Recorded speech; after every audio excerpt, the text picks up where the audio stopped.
Tomás, buen día, ¿cómo está? Te saludamos Antonio y Rubén, ¿cómo estás? ¿Cómo están, hermanos? Estoy muy envidioso. Quiero una taza de coca, mate de Ah, coca qué lindo, también. sí, salud. Necesito eso. Salud, salud. Está en Estados Unidos, ¿sí?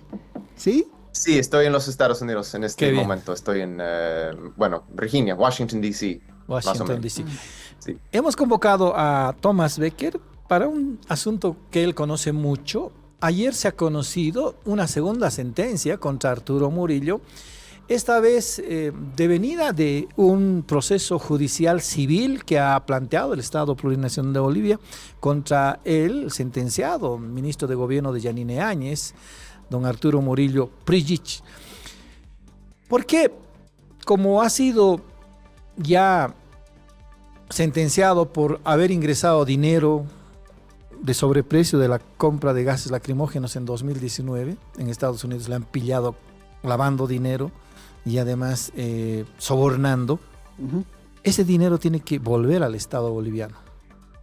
Y Bolivia ha iniciado un proceso contra Arturo Murillo y la justicia de Miami le ha dado la razón a Bolivia y tiene que indemnizar a Bolivia con 6,2 millones de dólares. A ver, vamos a ampliar la información con Thomas Becker. Thomas, ¿de qué se trata esta sentencia, por favor?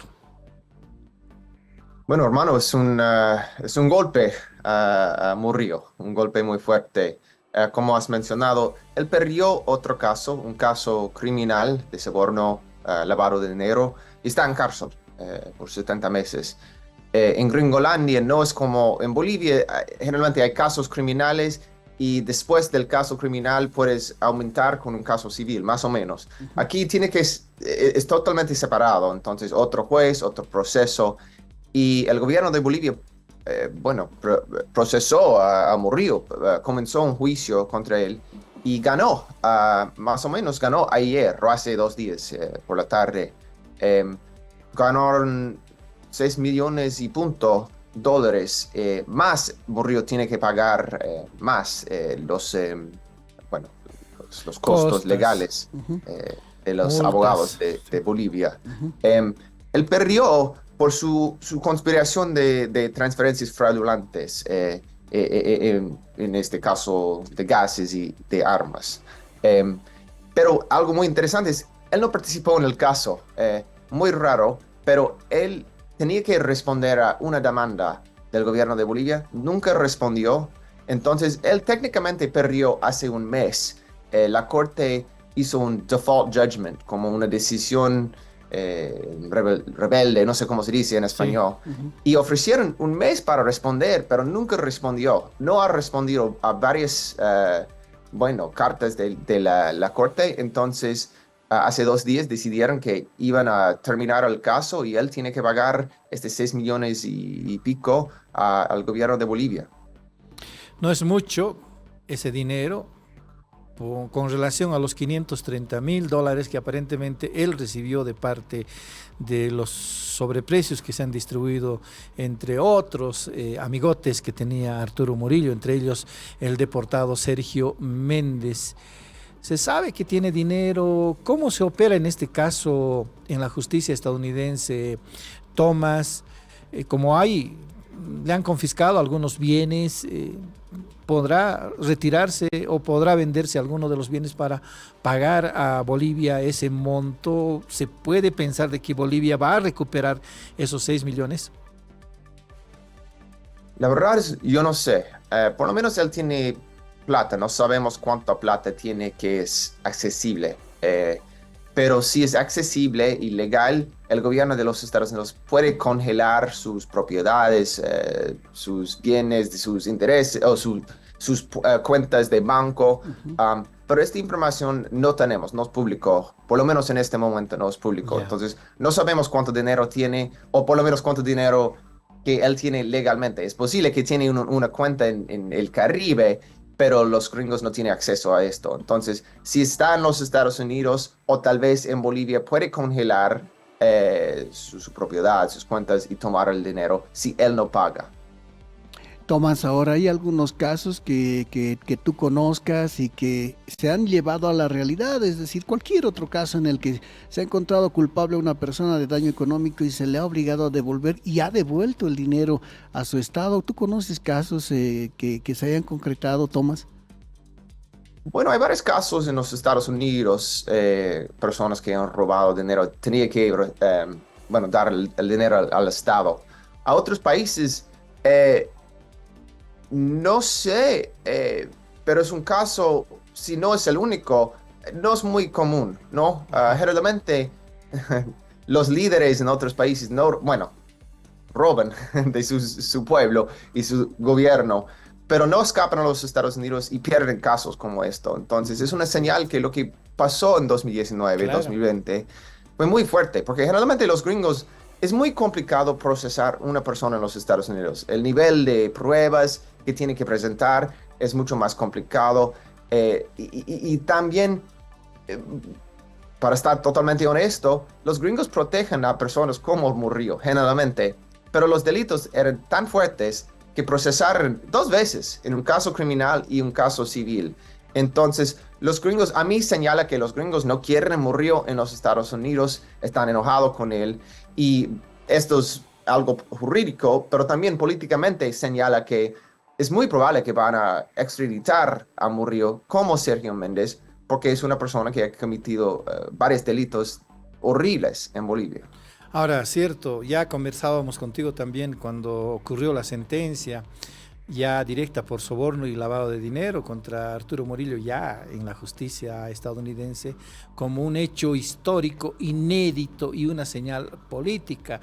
No había ocurrido, Antonio, que un miembro de algún gobierno de algún país haya sido procesado así en un tiempo muy rápido en Estados Unidos y más con la trascendencia que implicó la sentencia. Ahora es un segundo proceso civil.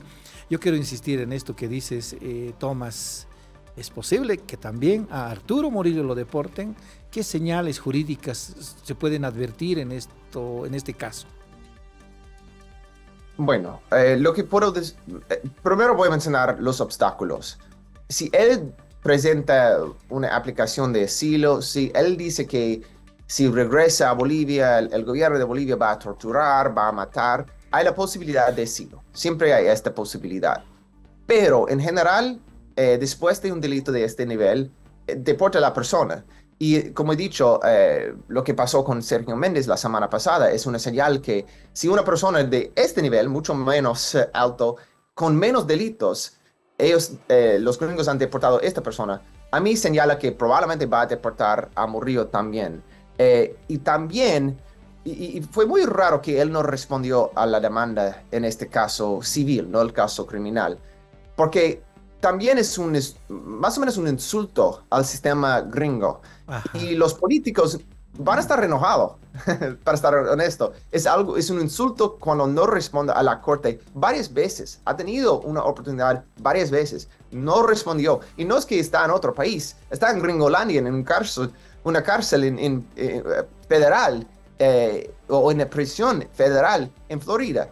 Simplemente decidió que no iba a responder. Entonces, los oficiales del Department of Homeland Security, las personas que deciden si van a extraditar o deportar, van a ver esto, van a ver una falta de respeto y yo creo que es otra razón que van a extraditar, o perdón, deportar, que es un poquito diferente.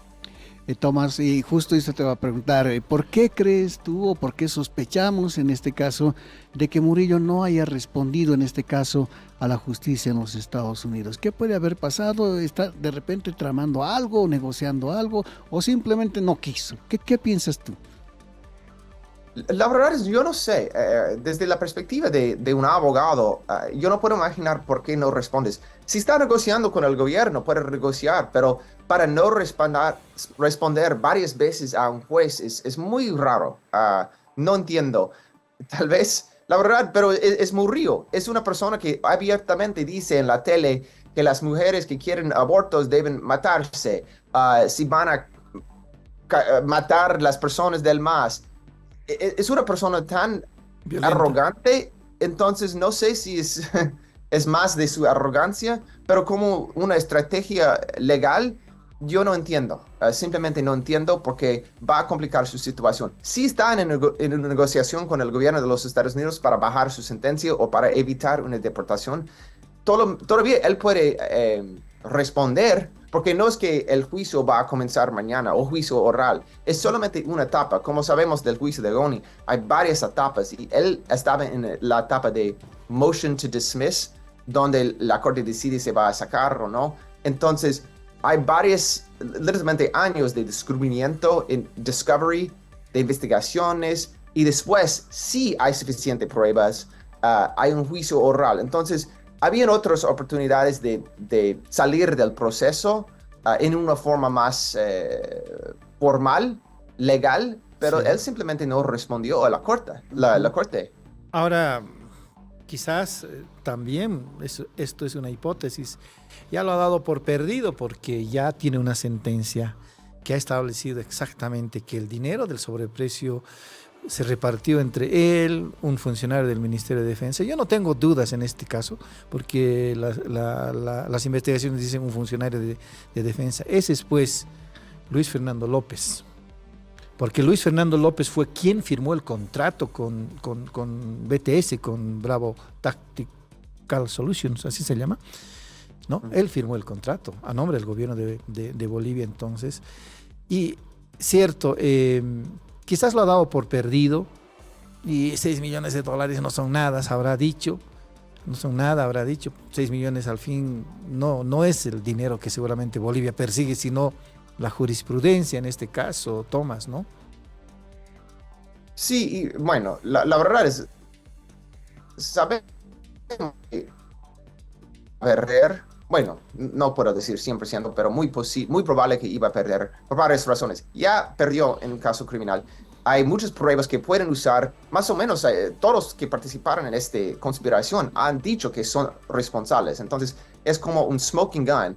En un caso civil, bueno, lo más probable es que iba a perder. Claro. Pero todavía para no responder va a complicar todo políticamente. Los gringos son arrogantes también, tienen egos. Y el gobierno de los Estados Unidos, que ha protegido muchas veces personas como él, y durante el golpe protegió a Murillo y este gobierno, estaba en un aliado con Áñez y con este, bueno, gobierno, está quemando puentes.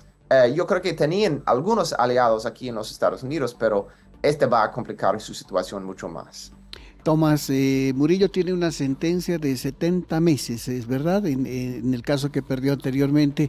¿Quiere decir que no necesariamente tiene que cumplir esa pena para que sea deportado? ¿En cualquier momento podría ocurrir eso, Tomás?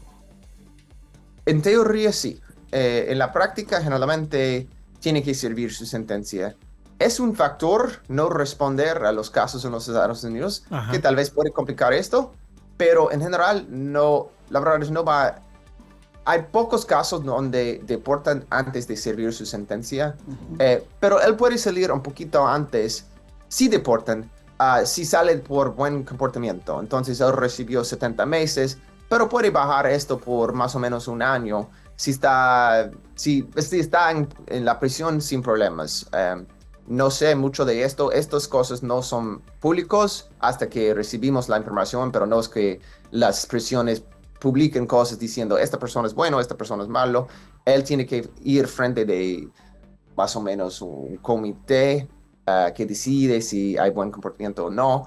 Y es posible que va a bajar su sentencia, pero recibió 70 meses y tal vez puede recibir 60 o algo, claro. Bajar por un año. Ahora, buen comportamiento no es el no haber acudido a este juicio civil. Cierto, en una primera parte respondió, incluso en la moción presentó un recurso que ha sido rechazado, le han dado 20 días para que enmiende y a partir de eso ya no ha actuado en su defensa Arturo Murillo Tomás.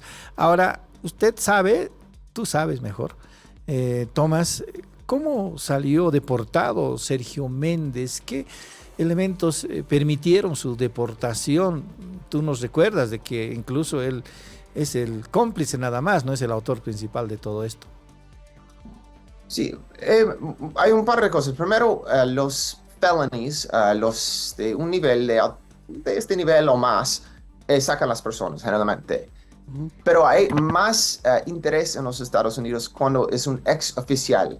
Él no era ministro, pero jefe de gabinete es de alto nivel y quieren evitar quieren rechazar personas de nuestro país en teoría que hacen daño en una forma o abusan su poder, usan su poder para cometer violaciones, delitos. Entonces, sacaron Sergio Méndez, primero porque es un delito de alto nivel, pero también él era oficial de alto nivel y en teoría los gringos no aceptan personas como esto. Yo digo esto en teoría porque yo puedo nombrar muchas personas que los gringos han protegido, lamentablemente, pero en teoría en las cortes también y también en Department of Homeland Security, este gobierno de Biden que está más o menos, pero algunas personas, tiene personas que trabajan en esta oficina que sacan personas que cometen abusos como esto y estaban muy fuertes en esto. Y yo creo que también fue conectado. No dicen las cosas públicamente, pero cosas como hicieron esta conspiración o robaron dinero durante una pandemia cuando Bolivia sufrió mucho. Entonces, yo creo que como humanos, los humanos que escuchen esto están enojados. Entonces, esto probablemente fue un factor también en la deportación. Tomás, ¿qué sabe de la parte jurídica de Murillo? ¿Él todavía tiene abogados, de repente un bufet que esté a cargo de su defensa, en fin, o se quedó solo y definitivamente ya no tiene más ese apoyo? ¿Qué sabe Tomás? La verdad, yo no sé. Ha cambiado abogados varias veces. Yo recuerdo sus abogados en su caso criminal y también trabajaba en este caso civil, pero no sé, como he dicho, no respondió. No es como la corte recibió una carta de sus abogados diciendo que no vamos a responder. Simplemente no respondió. Esto puede ser una señal que tal vez no tiene sus abogados que están en la prisión y decidió, bueno, chao, no voy a hacer nada, pero no sé si continúan con él. Es un cliente complicado. No quiero un cliente como Murillo, que es culpable de muchos delitos, porque sabemos esto. Es una partecito de lo que pasó en 2019 y 2020. Si él va a Bolivia, él va a estar en procesos por muchos años, si no está directamente en Chonchocoro.